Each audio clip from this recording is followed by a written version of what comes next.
Well, let's dive into our text this morning. We're going to be picking up John's gospel back in John chapter 19. We're going to be starting at the beginning of John chapter 19. And let's begin by talking about one of the most iconic scenes in American movie history.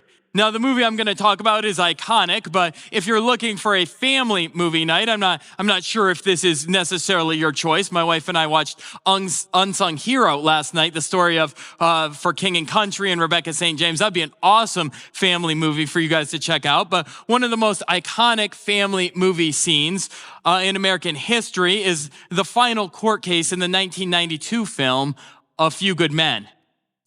And the plot centers around two Marines who have been charged with murder. And we quickly find out that the main villain, played by Jack Nicholson, is a man named Colonel Nathan Jessup. And we realize the audience knows that Colonel Jessup has ordered what's called a code red. And this is when there's a soldier that the military leadership thinks is a bit out of line, and he orders some soldiers to go and administer a pretty severe beating to this soldier. And so these two on trial had administered a code red and ended up killing this young man.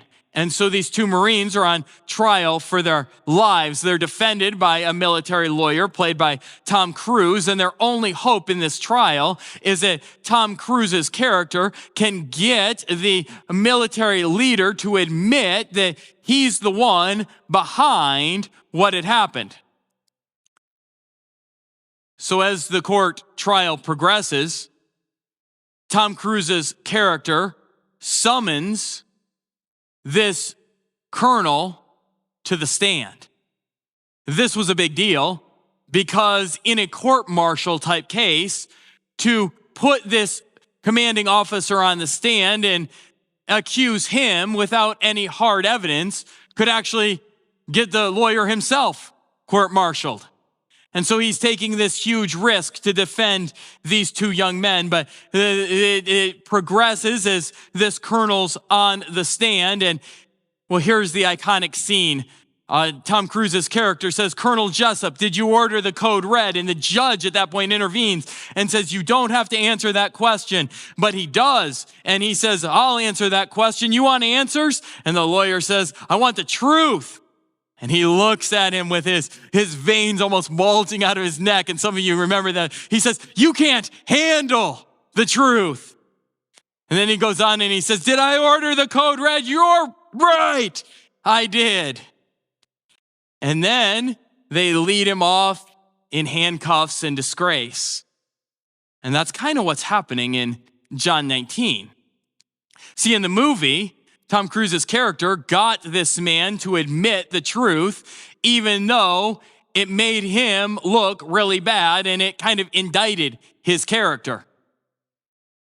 It's the Jewish people in John chapter 19 who are finally going to be forced to admit the truth. This is kind of the nadir, the bottom of John's gospel for the Jewish people. This is when they're finally going to blurt out the truth. And we're going to see it here in this opening section of John chapter 19, when they blurt out, "We have no king but Caesar."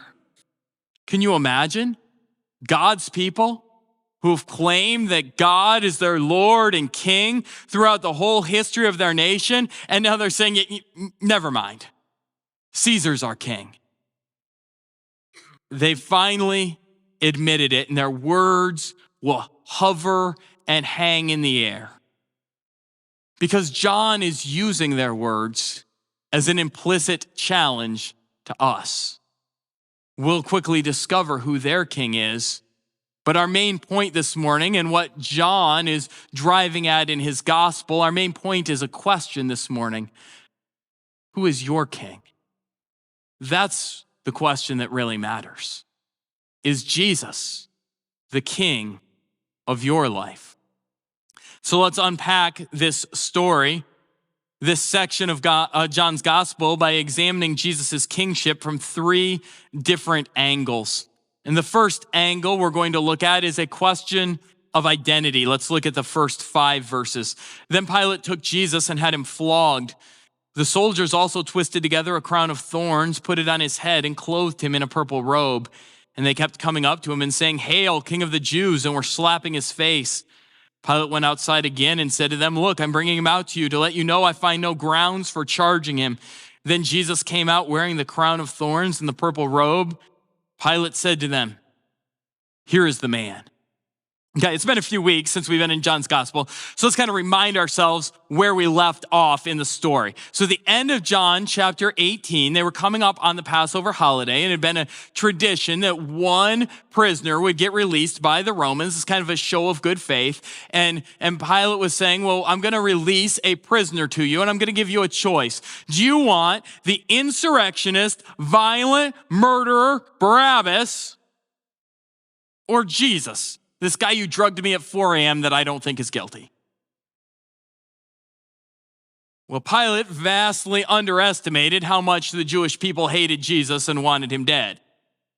So they had cried out, "Give us Barabbas." Well, now Pilate's in a real tizzy. He sees where this train is going. It's barreling down the tracks toward Jesus being executed, and he's trying to do everything he can to stop what's coming. So he gets an idea. He's thinking, maybe I can mock Jesus, expose that Jesus is no rival king, and maybe with enough agony and humiliation, I can placate the Jewish people.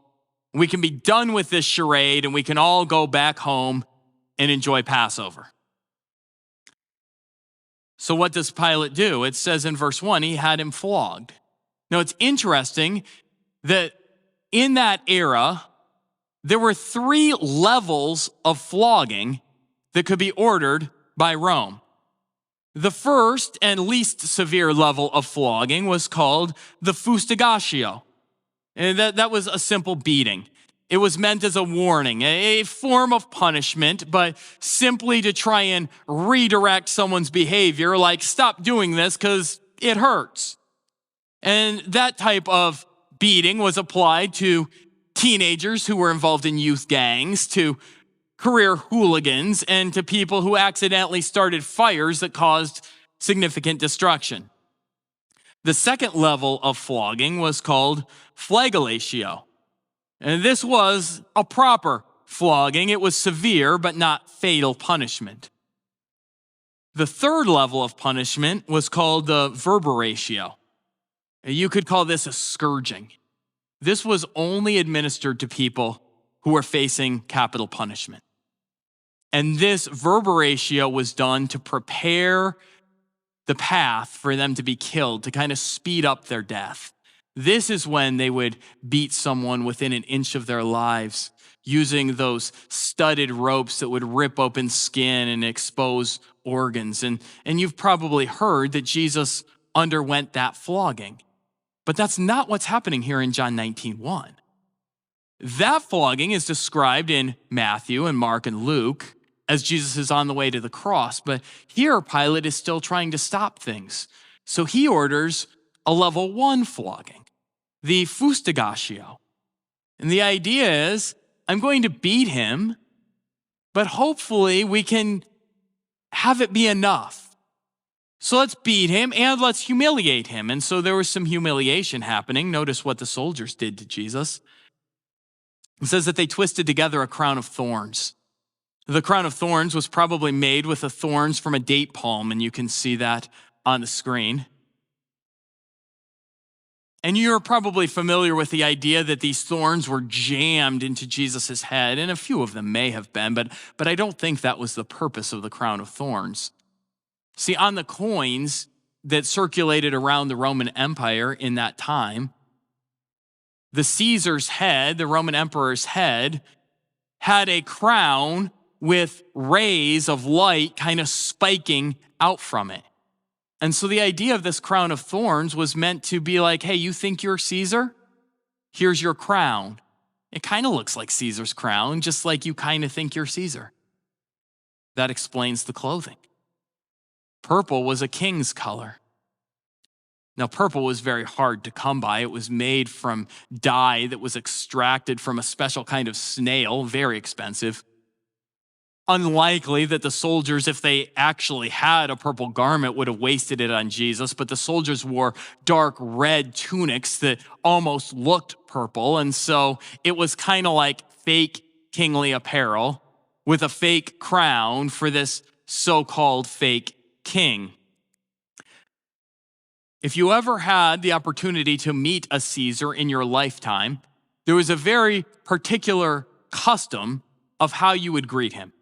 You would go up to the Caesar and you would get as low as you can. You would bow before him. And then you would stand up. You would hail him by acclaiming him as your Caesar or your Lord. And then you would kiss him. You know that like that Eastern European thing? Have you ever traveled to Europe and people like trying to kiss you and you're like, dude, handshake.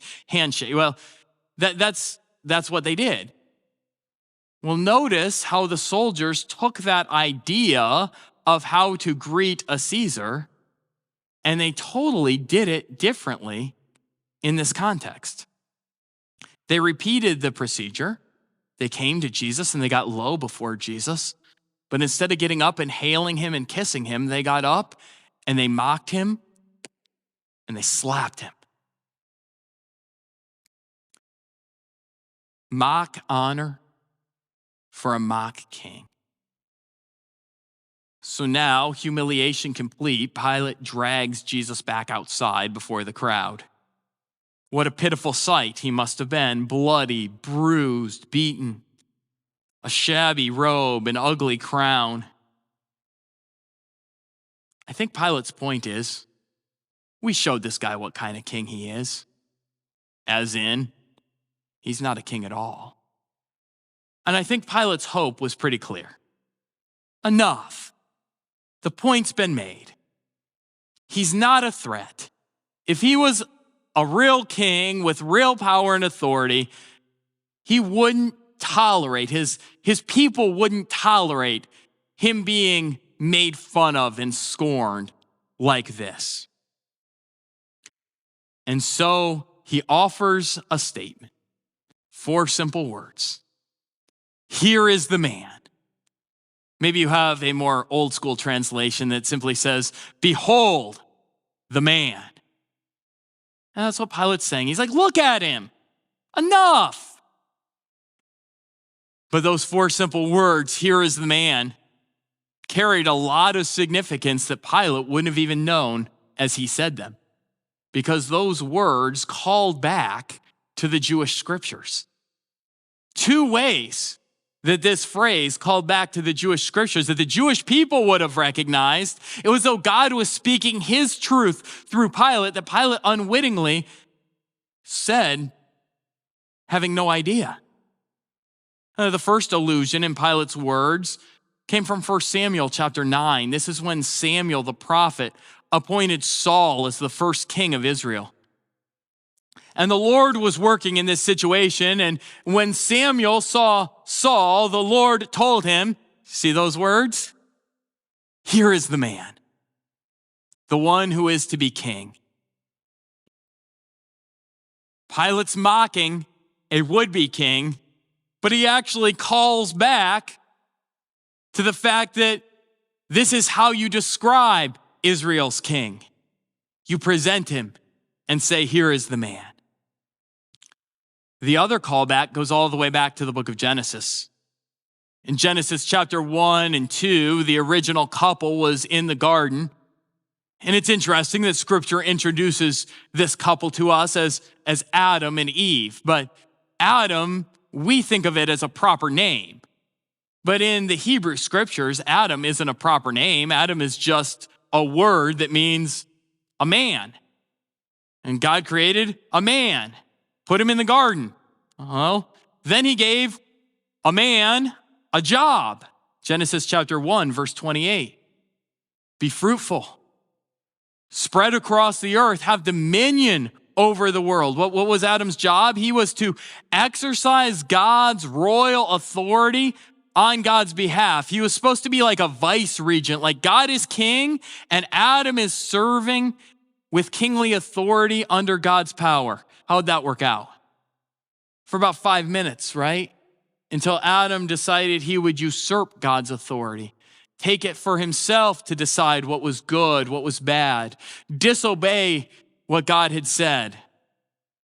And so rebellion and ruin came into the human story because of the wretched decision of that first man. But there was a promise in the midst of all the judgment and fallout because of Adam's sin. And Adam was judged, and his wife Eve was judged, and the serpent was judged. But as God was doling out judgment in Genesis chapter 3, verse 15, he slipped in a promise. And he said, one of your offspring will undo all of this. The serpent will strike his heel, but that offspring will crush his head. A man is coming. And if you read the Old Testament and you didn't know the rest of the story, like if you just picked up the Old Testament for the first time and started in Genesis and began reading straight through, the question you'd be asking anytime a new hero got introduced would be, is this the man? Is this the one who was promised? Is this the one who was promised? And your hopes would be dashed. Is Noah the man? No. Is David the man? No. Is Moses the man? No. Is Daniel the man? No. And the Old Testament ends and there is no man. And Pilate stands up and says, here is the man.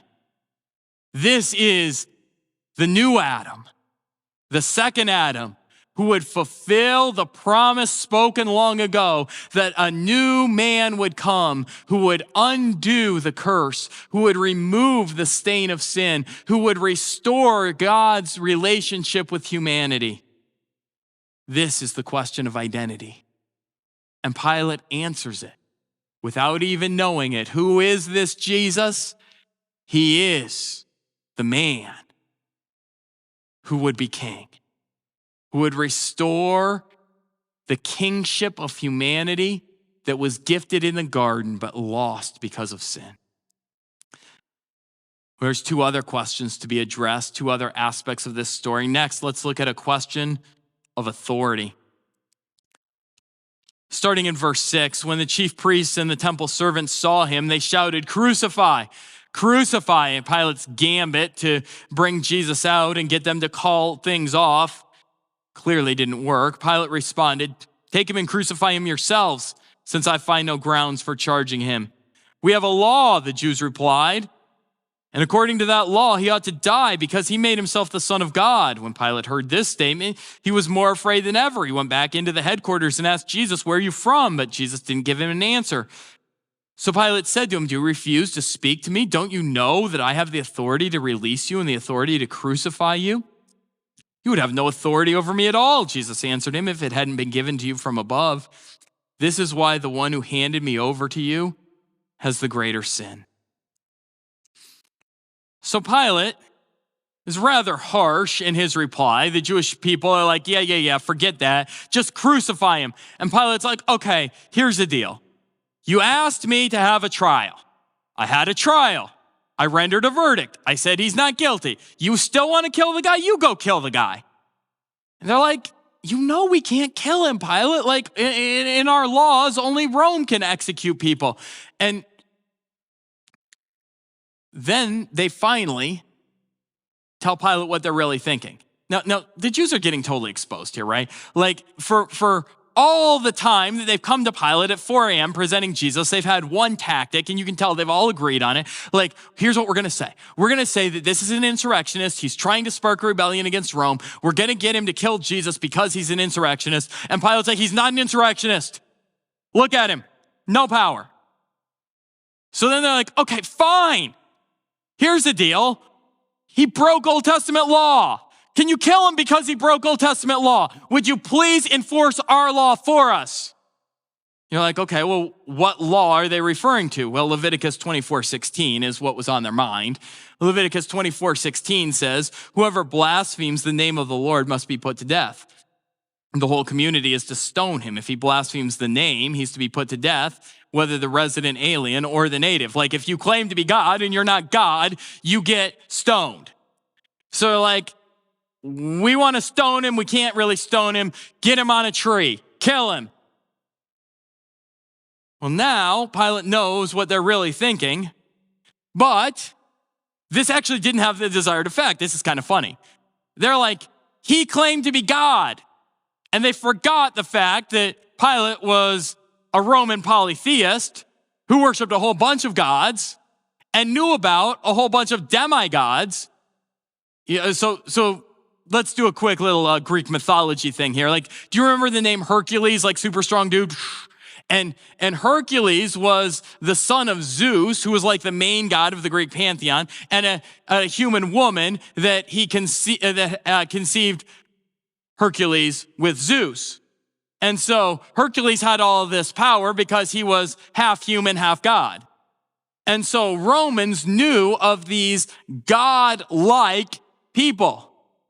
So when he hears Jesus claim to be God, the first thing he thinks is he Hercules? I just beat him and mocked him, spit on him, made fun of him. This isn't going to end well if dude's Hercules. So he hightails it back inside. He just back that truck up and he goes back to Jesus. Where are you from? And he's not asking for a resume at this point. He's not like, what's your hometown and your graduating class in the high school where you finished school. He's like, are you a god? And Jesus is just totally done with Pilate at this point because Jesus knew Pilate's heart, right? And back in chapter 18, remember Pilate had just been like, what's truth? So Jesus knew that Pilate had no heart for repenting and believing in Christ. And so Jesus said, I'm done telling you the things you need to know. Like you're clearly a person who doesn't care. So Jesus is just chilling. So Pilate's like asking him all these questions. Jesus just standing there. And so this gets Pilate really riled up because Pilate's one of those guys, like, have you ever met somebody that has a position, but nobody really likes them or follows them? And so they're appealing to their position, but you know, if you've had any type of authority, the moment you have to appeal to your position of authority, it shows that you actually have nothing. And that's what Pilate's doing here. So Jesus is just like, do. And Pilate's getting like red in the face. And he's like, don't you know who I am? I can kill you. I can let you go. And she's just, bro, you'd have nothing if it wasn't given to you from above. Now, can I nerd out on the Greek grammar for just a second here? I think this is really interesting. It looks like when you read verse 11, it says you would have no authority if it hadn't been given to you from above. So that it looks like it's talking about authority, right? You would have no authority if authority hadn't been, but see, Greek's one of those languages that has case endings. And so we look at the case ending of the word it, and it actually doesn't line up with the case of the word authority. And so it's more likely that what Jesus is saying here is not just that you wouldn't have authority, but this whole situation has been given to you from above. All of it. Every historical detail has been put in place by God. And then I find this fascinating. Jesus is on trial. Jesus is the one about whom the verdict will be rendered. But in verse 11, what does Jesus do? He renders a verdict. He becomes the judge. And he says, the one who handed me over is guilty of a greater sin. Who's he talking about? Is he talking about Judas? Is he talking about the Jewish leadership? Is he talking about Caiaphas, the high priest? The text doesn't tell us, but I think we can infer from the text. I mean, Judas betrayed Jesus and then totally drops off the scene in John's gospel. So I don't think Judas is still in mind here. Like this section of the text is building toward that climactic statement of rejecting God as king that the Jews are about to utter. So I think it's the high priest and the Jewish leaders who are in view here. And Jesus is like, they should have known. They didn't know. And it's not because they couldn't know, it's because their hearts were hard. They're guilty of a greater sin. Now, sideline for just a moment. It's commonplace in evangelical Christian circles to say things like, all sin is the same. Every sin is bad. I think this verse helps us think a little more carefully about that. All sin is rebellion against God. All sin deserves God's judgment. But not all sin is the same in severity, and so therefore not all sin deserves the same scope of judgment.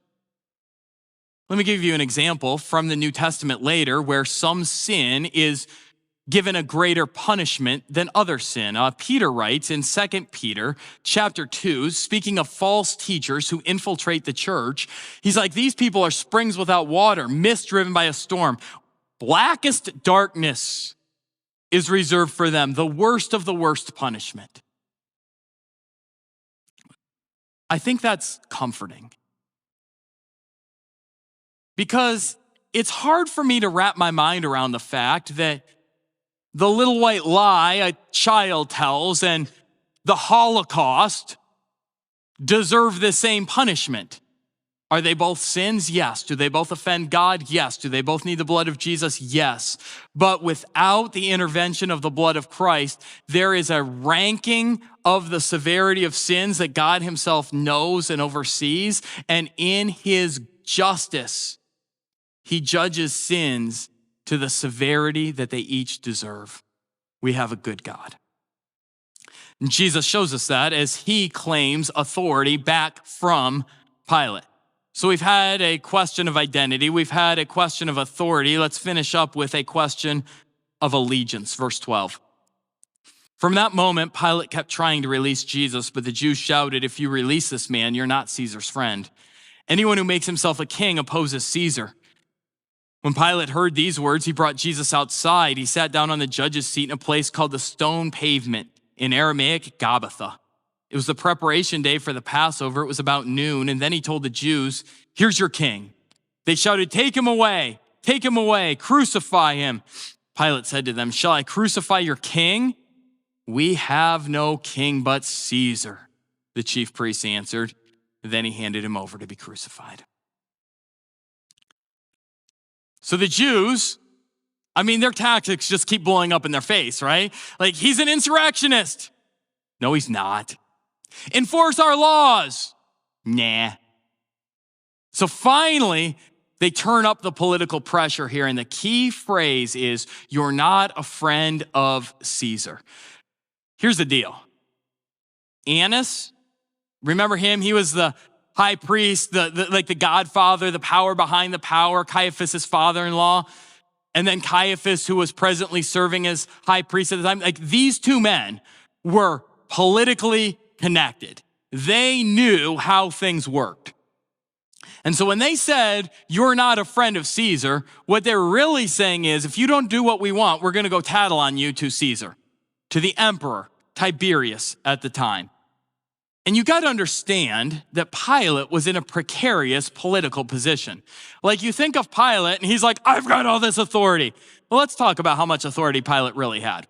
So when Pilate first became governor of Judea, the first big decision that he made was that the Roman troops, who normally were stationed in Caesarea, would spend the winter in Jerusalem. Now, usually the soldiers only came to Jerusalem for crowd control during major religious holidays, but Pilate kind of wanted to tout his authority and thumb his nose at the Jewish people. So he's like, okay, the soldiers are going to be in Jerusalem all winter. And then he's like, and they're going to carry around these shields that have an image of Caesar on them. See, he knew that would really rile up the Jewish people, because the Jewish people in Deuteronomy chapter 4 had a law against graven images. And they took that to mean any replication of the human image, because humans are made in the image of God. And so here they are with these shields that are greatly upsetting the Jewish people. And then there were these coins floating around with Caesar's image on them. And you can just see why this is a big problem for the Jewish people. And so the Jewish people were like, okay, the shields are just too much. And so they did what people do even in 2024 when they get upset about something that happens politically. And this is why I'm really not looking forward to the Wednesday after election, no matter who wins, because I'm assuming that the same thing's going to happen and people are rioting in the streets. And that's what happened in Pilate's time. And so the people began rioting in the streets against these shields. And Pilate's like, enough of this nonsense. We're not doing political protest. And so he ordered the army to go out into the streets. And he says to the people, go home, disperse, or we're going to kill you. You know what the people did? They called his bluff. They laid down in the middle of the streets and they put out their necks like this, like go ahead and chop our heads off. Because they knew that Pilate wouldn't want his first act as governor to be a mass execution. And so Pilate backed down and gave in. Well, guess what? Once the Jewish people realized that they could get Pilate to give in, they knew that all they had to do was turn up the heat. A few years later, Pilate got into another political quibble, and he'd had enough this time, and he actually did order a mass execution. And you know what the Jewish people did? They sent envoys back to Rome to the emperor.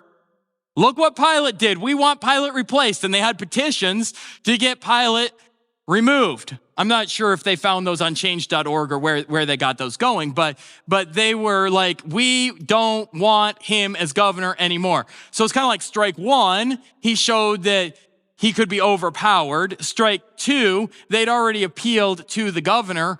And by the way, if Jesus was crucified in 33 AD, which very, possibly might have happened. We believe Jesus was 33 years old when he died. So if historians got it right, that Jesus was born in 0 AD, if he was then crucified in 33 AD, some interesting things were happening behind the scenes. See, here's the deal about Pilate. Pilate wasn't like most governors. He wasn't from the nobility. He was from the equestrian class, so think kind of like the middle class of Rome.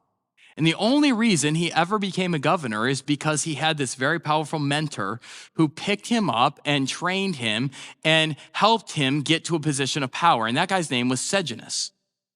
And so Sejanus actually became like the second most powerful guy in Rome. But a few months before the events described here in John 19, big drama hit in Rome. It was discovered that the reason Sejanus came to such power instead of Tiberius's own son is because Sejanus had plotted with the wife of Tiberius's son, so the daughter-in-law of the emperor, and they'd poisoned Tiberius's son and killed him to get him out of the way so that Sejanus could have all the power. How do you think Tiberius felt when it was discovered that Sejanus had killed his boy? Sejanus was completely humiliated, killed in some of the most painful ways imaginable in human history. And here's Pilate hanging out over in Israel. The only person that's had my back politically is the guy that just got killed for poisoning the emperor's son. Can't you just imagine that the friend of my enemy is my enemy too? And so don't you think Tiberius would just be looking for any excuse to do to Pilate what he'd done to Sejanus, just to get rid of all of Sejanus's influence and impact around the empire? So when these Jewish people say to Pilate, if you do this, you're not a friend of Caesar, what they're saying is, we're going to go tattle on you to the emperor who hates you and probably wants you dead. And if you get this wrong, it's going to give him the pretext he needs to do what he probably already wants to do, which is depose you and exile you and kill you. So, how committed do you think Pilate was to the truth? Was he committed enough to risk his own neck? The Jewish people are like, here's the deal. We're going to go to Pilate and say, this guy was an insurrectionist. We convicted him in our own court. We handed him over to Pilate and gave him all the evidence about how this guy was going to stir up people to rebel against Rome, and Pilate let him go. Pilate did some quick math in his head, and he's like, it's his head or mine. What kind of allegiance did Pilate have to the truth? Not much. Pilate immediately went to the place where he would render a verdict, and he's like, guilty, boom, send him to the cross. The Jews had pressed the political point so much that Pilate couldn't do anything but give in to the pressure. But Pilate tries to get in one last little dig. He's like, should I crucify your king? Look at your king. Beaten, bloodied, bruised, disgusting. This is kind of like the last gasps to insult from someone who knows that they've been beaten. And they respond with the most true words they've ever spoken. We have no king but Caesar. Really? Really? You've been spending the last hundreds of years begging the Lord to return Israel to national prominence. You've been hoping that God would come and bring his own king back to your people. You who have the Old Testament, you have no king but Caesar. What about Zephaniah chapter 3, verse 15? The Lord has removed your punishment. He's turned back your enemy. The King of Israel, the Lord, is among you. What about 1 Samuel chapter 8?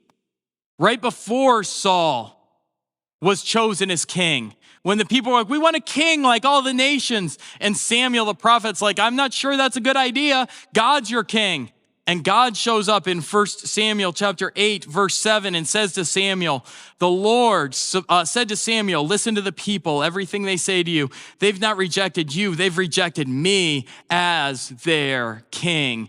These people knew that the whole history of Israel was rejecting God as king. And guess what? They just did it again.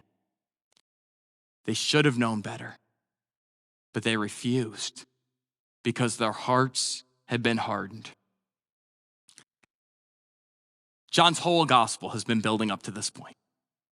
Remember back in the prologue of his gospel, John chapter 1, verse 11, he came to those who were his own, and his own did not receive him. This is the full bottom of his own rejecting and not receiving him. God sent his son Jesus to be king, but his own people rejected and killed him. There's a question of allegiance here, and these Jewish people, answered that question for themselves. Is Jesus your king? They said, no. When push comes to shove, we'll choose the world's way. We'll use the world's power, and we'll align ourselves with Caesar as king so that we can get what we want. And friends, the application almost writes itself. Who's your king? See, it's not really, was Jesus the king of these people who lived thousands of years ago? The question is Jesus your king right here, right now? When you have to choose between what you want and doing what the world says is good to help you get what you want, when it comes between that or pledging allegiance to Jesus, who do you choose? And the question that you might ask is, how do I know if Jesus is my king? And the answer is, people whose king is Jesus act like people whose king is Jesus. If Jesus is your king, you're going to act like subjects of the king. And so if your heart is unchanged and it's still acting like a worldly heart, like it's still full of hatred and bitterness and gossip and envy and slander and rage and just all these things, if you're chasing fame and sports and prestige and money and all these things instead of Jesus, if you're regularly breaking your commitments, if you don't worship Jesus as your Lord when it would cost you something, how can you say he's your king? And so I think John lets this phrase from the Jews hang in the air so that we'll ask ourselves some hard heart questions. Who's the king of my heart? Who has my allegiance? But I want to end with a note of good news. Jesus can become your king even if Jesus hasn't been your king. See, these Jewish leaders who called for Jesus to be crucified, there's an interesting note in the book of Acts. On the day of Pentecost, 40 days after the events that happen around the death and resurrection of Jesus, Peter stands up and preaches. And in Acts chapter 2, 3,000 people respond to that gospel message. And then in Acts chapter 6, verse 7, it begins telling us about the people who are responding to the gospel message. And it includes this line that almost looks like a throwaway line in the book of Acts. It just says, many priests became obedient to the faith. The religious leaders who stood and mocked Jesus and called for his death because they had no allegiance to Jesus, within a couple months were giving their lives over to Jesus. And I say that to say, you can make Jesus your king at any moment, no matter where you've been or what you've done. If Jesus is calling and knocking at your heart, saying, allow me to be the Lord and leader of your life, you can bow the knee and say, Lord Jesus, save me. I want you to be my king because I believe that you defeated sin and death and Satan on the cross, and you can come in and transform my heart and remake my heart so that I can love you forever. God, thanks that Jesus is king. I pray that we as a people would honor Jesus as our king, that we wouldn't just know the story, but that we would experience Jesus in reality as the Lord and leader of our lives. God, be doing your work in our hearts even in this moment. Show us if our allegiance is truly to Christ. If so, we thank you for what you've done on the cross to be our king. And God, if there are people here who realize, I don't know that I belong to Jesus, I pray that in this moment they would say, Jesus, I give you my life. I bow the knee before you as my king. I give you my sins so that you can kill it on the cross. I give you my life so that your spirit can transform it. I want to live for you. I want to become united with you. God, we are so grateful that we can crown you King of Kings and Lord of Lords. We do that even now. Amen.